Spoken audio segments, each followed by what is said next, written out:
Hey guys, welcome back to the podcast. I'm Amanda. I'm Laura. And I'm Kendra. And today we are going to talk about understanding your emotions. The point of this podcast is not to be afraid of any emotion that you have. A lot of us feel uncomfortable feeling anger. Some of us feel uncomfortable feeling sadness. Nobody really loves grief, but it turns out that emotions are vibrations in your body that tell you a message. It is there to be used. You can use the information that the emotion is giving you to do something useful with it.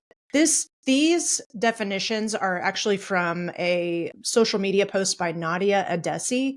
I don't know if I'm saying that correctly, but it's Addesi. She's a registered social worker and psychotherapist. But I thought the way she takes the idea of an emotion and breaks it down into literally like one or two sentences, I think is super useful for us. So we've talked about other podcasts about having emotional granularity, where you think about what you're feeling and name it.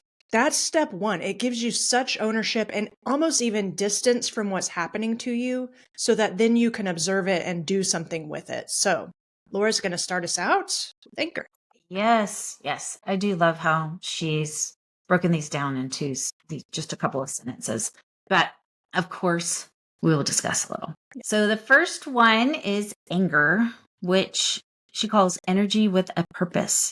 And anger builds when something challenges our values, disrespects our boundaries, disrupts our sense of justice. For me, that's the big one. If I feel like something is unjust, that's when I get angry.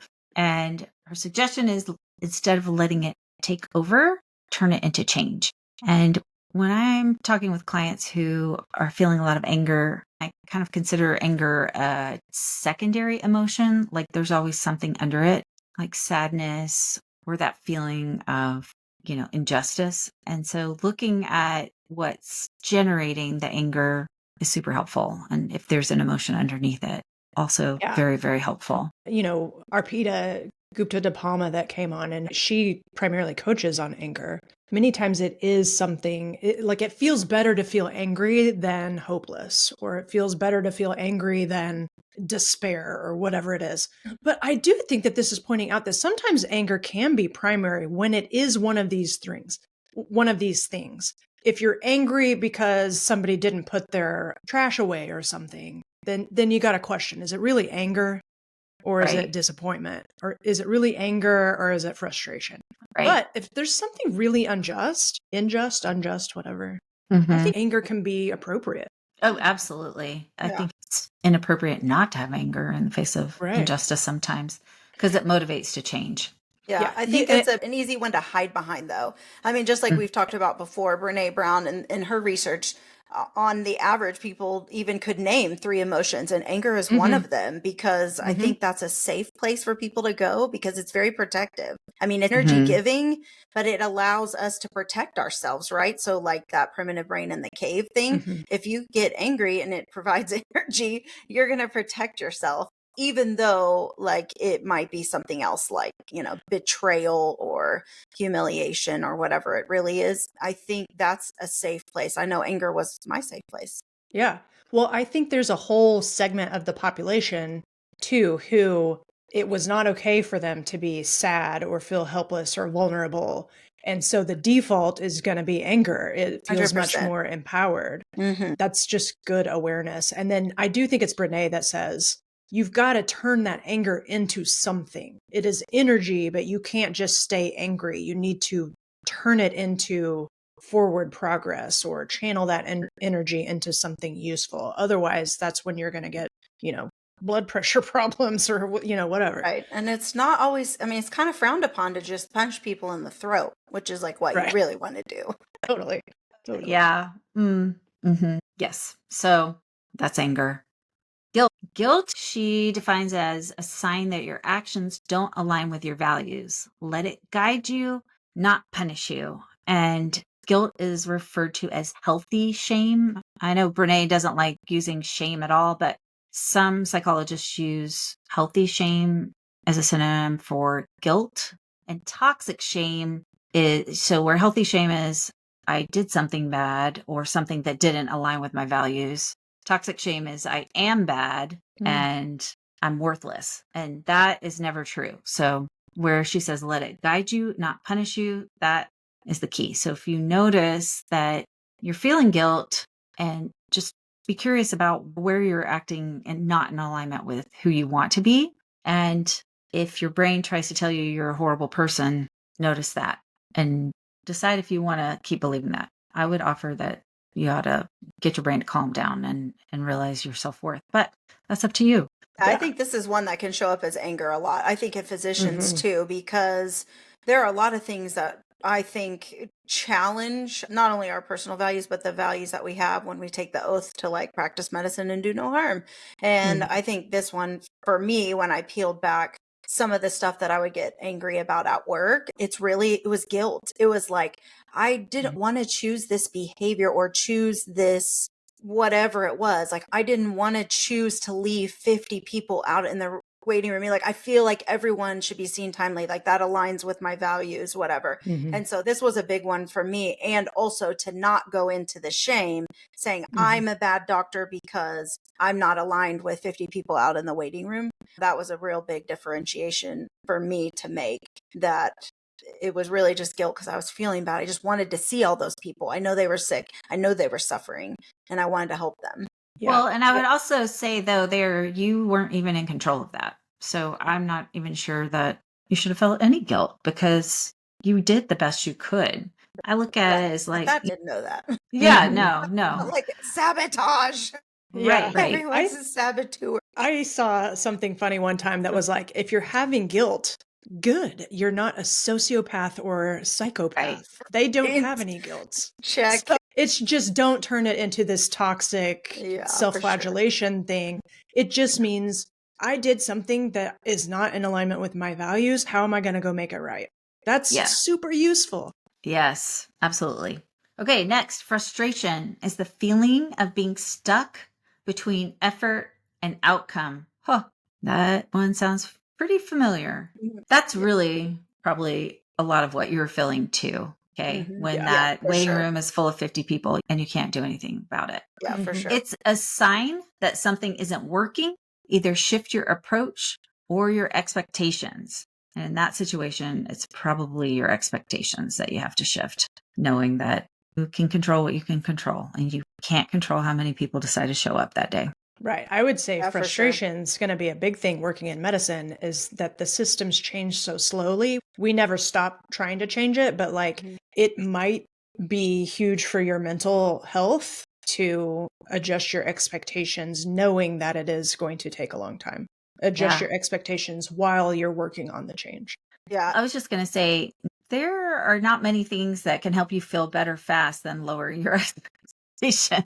For Oh, sure. even You lower, know, even Yeah, lower. even lower. lower. Yeah, low can you go? I will say that's And so true. And the other part about that, I will say, is just because you are frustrated, with how much effort and the outcome's slow or the outcome's not there, and moving to that acceptance, because that's kind of what you're doing by lowering your expectations. You're accepting the fact that it will never change fast enough, doesn't say something less about the work you do or like the honor Mhm. behind your motive. And I think that's where I had to realize, like, just because I accepted the fact that I am going to stop going on the waiting room or whatever I was doing to try to move the needle on the waiting room didn't change the, what do I want to say? You're not giving up. Right. You, Like I wasn't like consenting to the right. inferior, Like how to this say No, is this you're bad. not nicely. complicit. I'm You're not not complicit. complicit. I'm not consenting to the way that this is not done. And No. and I think too, us as physicians, we're always innovating and like ways to see how we can deliver care better. And that part I reconciled with the fact that I will always strive to be innovative in the ED and provide the best care I can. And Mhm. consenting to the fact that that waiting room isn't ever like at less than 50 was not me like giving up that. It was like, No. okay, I accept the fact that this problem of triage and 20 people checking in an hour is like out of my control. How can I innovate, from where I'm sitting, or just be still practicing with excellence? So I think that's kind of a Mhm. big thing. I had to like relegate that or like wrap my brain around that, because it felt like by just accepting it, I was consenting to the Right. chaos or the inferiority. I felt like that it No. was Yeah. being delivered at the time. Well, I think that's why a lot of us won't let that frustration go because it feels like we are complicit, but it is not, just like Kendra said, it's not the same thing. It is making it where you can actually get your job done without punishing yourself. And Exactly. probably that frees up more energy to make the changes that need to be made. And it certainly yeah. makes you a nicer, happier person at work. Right. Well, and it allowed me to focus my energy on the patients that were right in front of me. So I was able to be present and focus on the ones that are right in front of me or that I am able to sign up for and go see. You know what I mean? And so that was like energy giving to me to like kind of Right. take that back and then refocus it towards like who was right in front of me. Well, and you always have three choices. You can change what you can, or like they said, shift your approach. You can change your expectations, or you can decide that you don't go back to work there. Leaving is the third option that's always available. And you're not a bad person if you choose to stay because you are helping the people that you're able to help. You just have to like decide what is your best case scenario for this moment. Yep, that's right. All right. Next one, overthinking. Is your brain searching for control and uncertainty? Trust that you can handle what comes instead of exhausting yourself trying to control it. There's a little book what is that book called? How to Stop Overthinking or something. Its premise is that thinking is the foundation of all of our suffering, basically. What we think a lot of times is generating our miserable experience. So just noticing what your brain is trying to control that it cannot control. It is always trying to make sense of things, and it's always got an angle for how to control things that we can't control. And so if we use that old serenity prayer and accept the things we can't change and don't waste our energy on them, we're going to feel a lot better. Yeah, that's good. I think that that applies to all the times when I'm like, why are they here in the ER? This makes no sense. Yes. Why did they Yes. come by the ambulance? You know, why, Right. just Of asking course they all of came. these. Of course they That's came. what they Of do. course I they know. came. My Yes. entire career. Yeah. I've been saying the same thing my entire career. I mean, Like, it's me that's the problem. That's I mean, right. at this point, I just tell myself, I'm just throwing these out in the universe and I'm just throwing Yeah. these random questions out in the universe and hoping that the divine will give me some inspiration. But yes, I think that that's definitely in the ED, that overthinking thing can get real sticky when you've asked like for the 30th patient, why are they here? Why did they get sent here? Whatever. Yeah. Notice like when you ask that question, what I've noticed is when I ask it, my energy feels lower after asking. And I get mad. Yeah, and I don't feel as good. So I quit asking it. I was Yeah, like, sure. yeah, of course you I'm- called the ambulance for your toe pain. Of course you did. Of course you Yeah. did. But I'm sitting there drinking the poison because, Yeah, Yeah. sure. you know I what I know. mean? Yeah. Yeah, it's totally out of our control. Okay, so next is grief. And I'll make a comment about grief is love with nowhere to go. I like that. Let yourself feel it. Trying to push it away only makes it heavier. And that is so true. In Rising Strong, Brene Brown talks about grief, and one of her favorite priests at her church, not really sure, somewhere that they go in Houston or San Antonio, wherever she lives. And she asked him to write a letter or a paragraph describing grief, like in his best terms, using, spirituality and what we know about, the divine. And what stuck with me about that whole letter is like, you can't have grief without love. So you don't grieve things that you do not love in whatever way. Like, there's 4 or 5 different types of love, brotherly love and like passionate love and, those kind of, but I was like, you know what? That is so true. Grief has never broken my heart if I hadn't been in love with that person, that situation, that job, that accomplishment. I mean, it can be anything. But when you figure out that what you're feeling is actually grief, it was because you really had a piece of you or gave some of you or loved that thing, situation, person, place, whatever it was, and you're grieving. It's a loss of that love. And that's what that priest said in his letter. You have to lose something, and it's love. And I was like, oh, that's such a good point. It's kind of beautiful in a way. Mhm. Like if you're thinking about like the proportion of your grief means that there was an incredibly loving experience that was lost. whether it be the idea of a job or a Yeah. person or a pet or whatever. In a way, it's really poignant. And why you would want to feel it. I mean, that is just indirectly proportionate to how much you had felt for the thing or the person. So that's, Yeah. I often think when family members come because somebody has died and they are experiencing such grief, it really is a tribute to that person that not everyone gets that, mhm. you Yeah. know? Like Sadly. they've lived their life in Sadly, such a yeah, way sadly. that people are grieving the loss of them is a beautiful thing. Yeah, for Yeah. sure. Okay, next is fear. We are very familiar with fear, but this is a sign that your mind is trying to protect you. That brain. Thank you, brain. But not everything unfamiliar is dangerous. Thank you, brain. Learn to tell the difference between a real threat and a discomfort that leads to growth.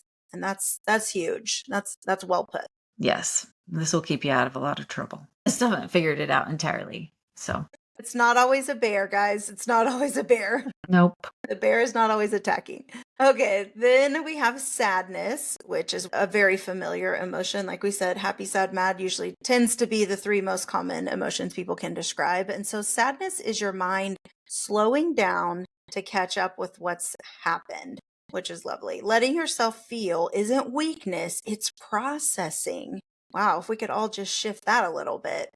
That's amazing because one of the things Brene says too is usually like people really want to talk about the stages of grief, and she doesn't really get too many. As a matter of fact, she kind of through her research has a little bit debunked the 5 stages of grief. And we actually had that grief expert on a podcast that also wasn't a fan of the 5 stages of grief. But this puts it in perspective. What you experience immediately, like when you find out about whatever the situation was, you can experience all the kinds of emotions.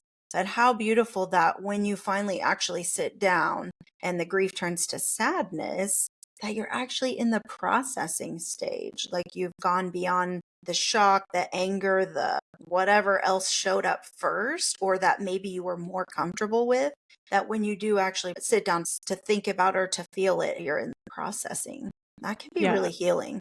That's so interesting. I've never thought about it being your mind slowing down, but if you think about it from a neurotransmitter standpoint, your neurotransmitters are all lower in sadness. So that's fascinating. I like it too because it's like a metaphorical. I can imagine a car like downshifting, it's like the illustration of it. Yeah, that explains what I've been feeling. I would have never been able to put it in words like that. And it gives it a purpose instead of just feeling like crap. Yeah, right. Yeah, for sure. Okay, well, that moves us to loneliness, which is a craving for connection, a nudge to reconnect with those who make you feel seen and understood. I feel like a lot of times when we get lonely, we then go isolate and like only perpetuate this. So it's good to know, like, if you're starting to feel lonely, your body's literally telling you it's time to go connect. It's time to go out. It's time to call somebody. It's time to Zoom with somebody. That's a beautiful thing. We are made for a connection. And if you're feeling lonely, it doesn't mean that nobody likes you. Like your brain just offers up all of this stuff that's completely wrong. It just means it's time to get out. Time to go call that friend or go talk to somebody new.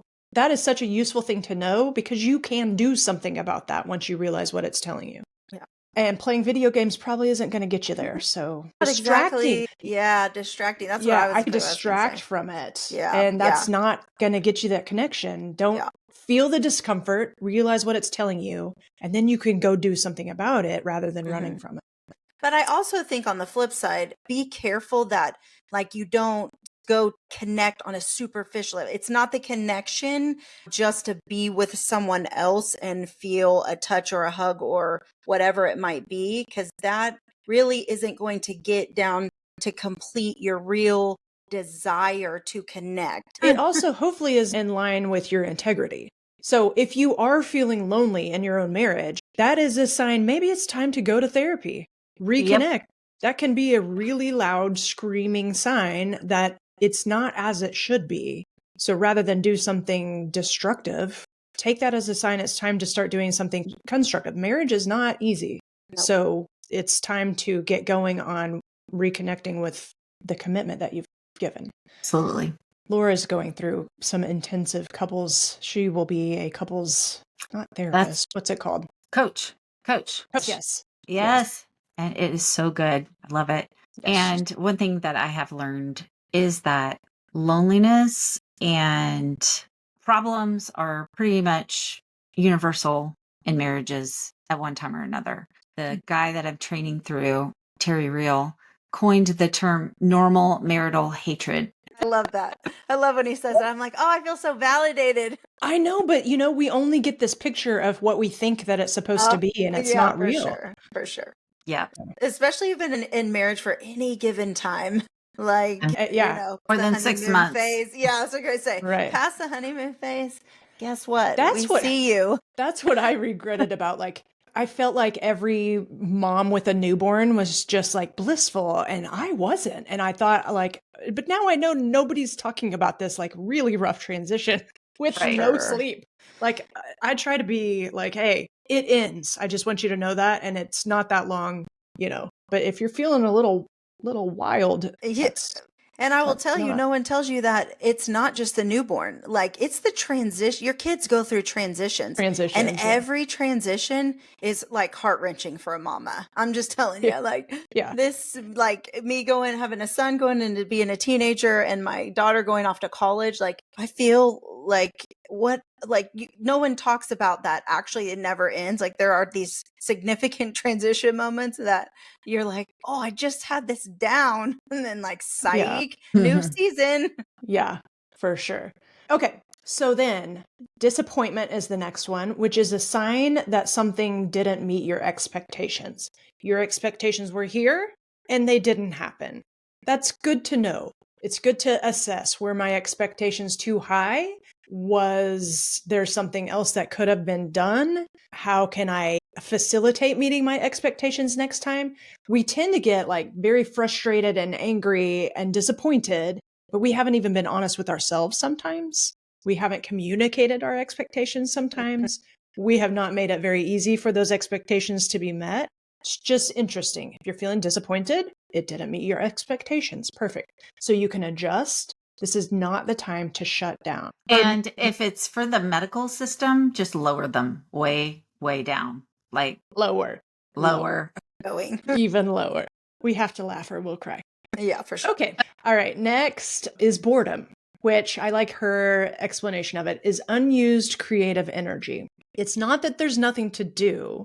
You might be doing something, but bored doing it. It's that your brain wants something more meaningful, more creative. Okay. Then, like, knowing that gives you the empowerment to go do something new or creative or something that lights up a different part of your brain that's been neglected for a while. That's all that means. So then take that boredom and turn it into something else. And then lastly, I love this so much. This has opened my eyes a lot. Envy and resentment in particular too isn't about wanting what somebody else has or being mad at that person in the case of resentment. It's about feeling like you want that thing and you can't have it. So instead of comparing, ask yourself what's stopping you from getting the thing that you're envious of, or what is stopping you from whatever it is that you're resentful of the other person too. Brene, I know we did a podcast on envy and resentment, and her explanation of she would get so irritated when she'd come in the house and like her husband was resting on the couch. So resentful. Well, if you take the person out of it, it was just telling her she would also like to give herself a break and kick up her feet. She could, if she let herself. Yep. So that is so much information that it's not necessarily even the person. It's that it is bringing to light something that you want. Yes. That's a good point. Well, the truth is sometimes we feel good being a little one up and saying, well, it must be nice. Oh, or, yeah, for sure. For sure. It's good to be aware of that too. Such a martyr, like I said. Yeah. If you hired a personal assistant, somehow you've just proven that you're replaceable. Yeah. You know? And it's actually an immature stance. Be that way and be like, oh, must be nice. It's very ego affirming. Yeah. I guess is the word I'm trying to say. To Yeah. like, it's all up to me.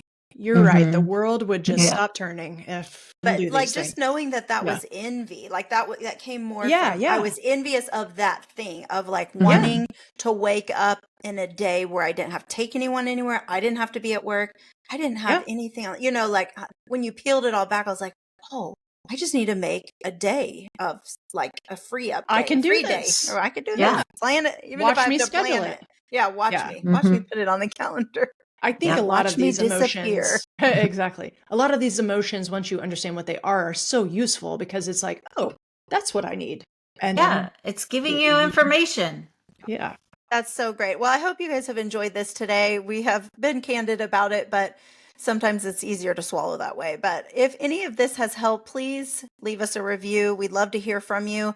Give us a rating. It helps other doctors find us easier, moves us up on the list. But also, if you have some personal experience or want to chat it out, we are always available. And you can email us at podcast@thewholephysician.com.